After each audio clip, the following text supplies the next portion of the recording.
How big are we talking? What does MSG look like in a couple of days? Good question. We're very excited.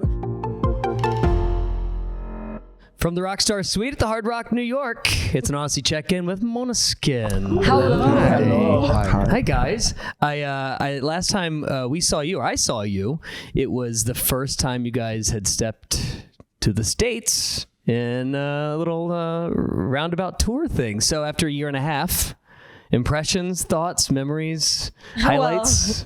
A lot has happened. A little bit. Yeah, a little bit. A lot has changed. We'll start with the haircut. Yeah. I lost the majority of my hair. Yeah. The stress of tour life. Stress made him humble. This US life, it's very tiring. One of the highlights got to be the VMAs. Yeah. That's pretty intense. Yeah, the second year in a row. This year was very special. We had a lot of fun. Why? Why is it so special? Because we won.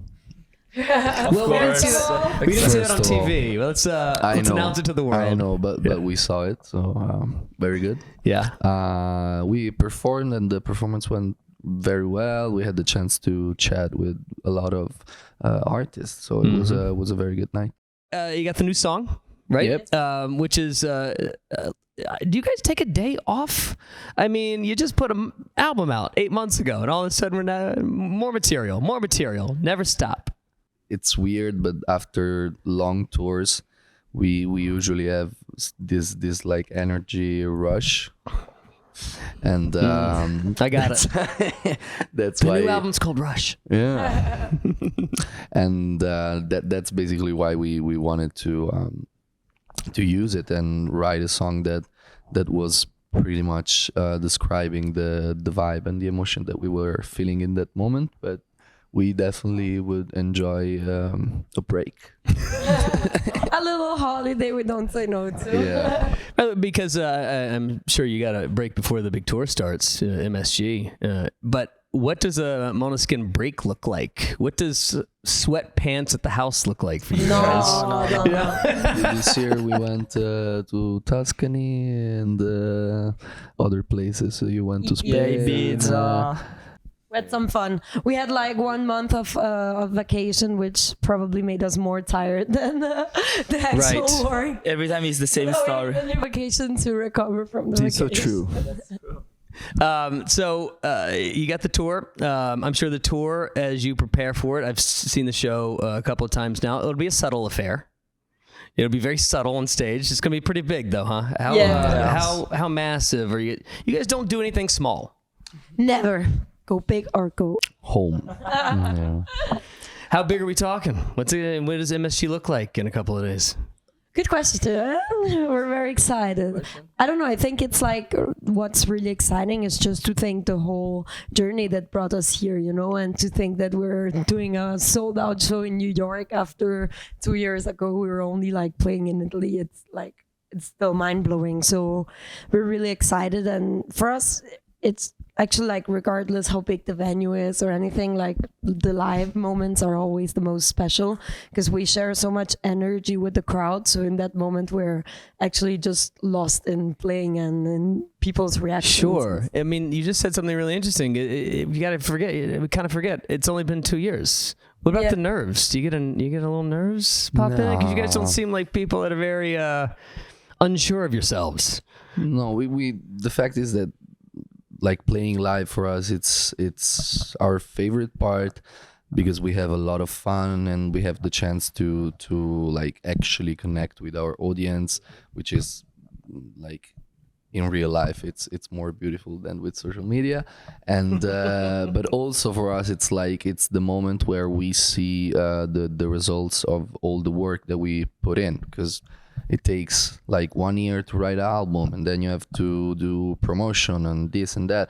But like when you play live, you really have the chance to do really what you like and change the song and see how the people react. So it's this very, very beautiful moment and this sharing of energy that for us it's so beautiful. So the fact that we have the chance after so little time to do it in I think one of the most iconic venues all around the world, it's pretty special.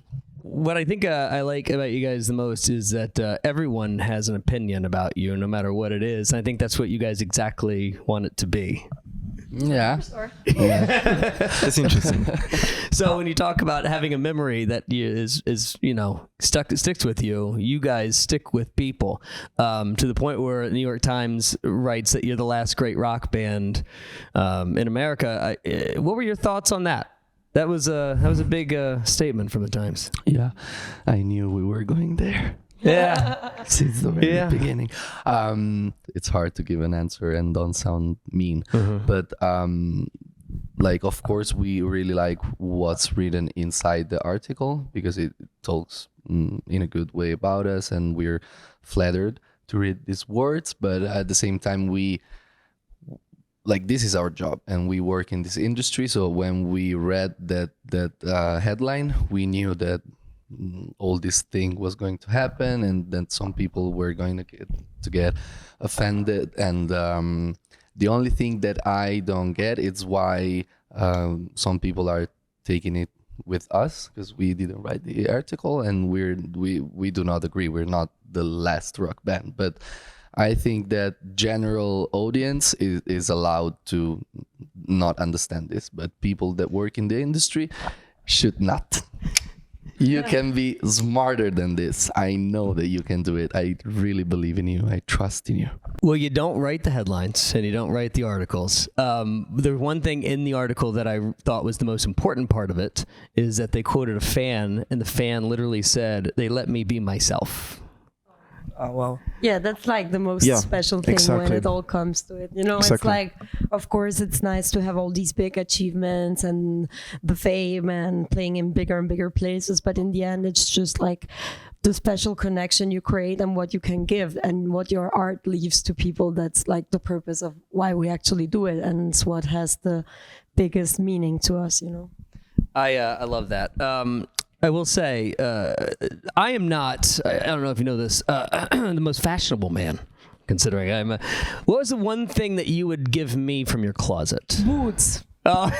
You need boots. Come on. It would spice up the whole outfit. I'm a sneaker man, so I gotta go boots. Come Okay. on, some little With high heel. heels. With high Pointy. heels. But what after a show gets thrown into the Goodwill pile?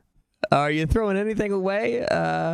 No, we What's kind of keep happening after shows? everything. We like to reuse a lot of the clothes and style it in different ways, or keep it as like a memory. I still have like the ugly shirts we did like the X Factor auditions with in 2016. But yeah, me too. Sometimes we steal clothes. shit. Let's be honest. Steal? Yeah, we steal the clothes. Yeah, from the brands that give to us. We just forget to give it back. Oh my God, your face is on a Macy's I don't- wall I right don't. now. I As soon don't. as you walk in, I love the idea of just walking into a Goodwill and just finding a box of your old fishnets. Though that seems like a really interesting thing. Måneskin, Audacy check-in. Thank you for joining us, guys. Thank Of you. course. Thank you. Thank you.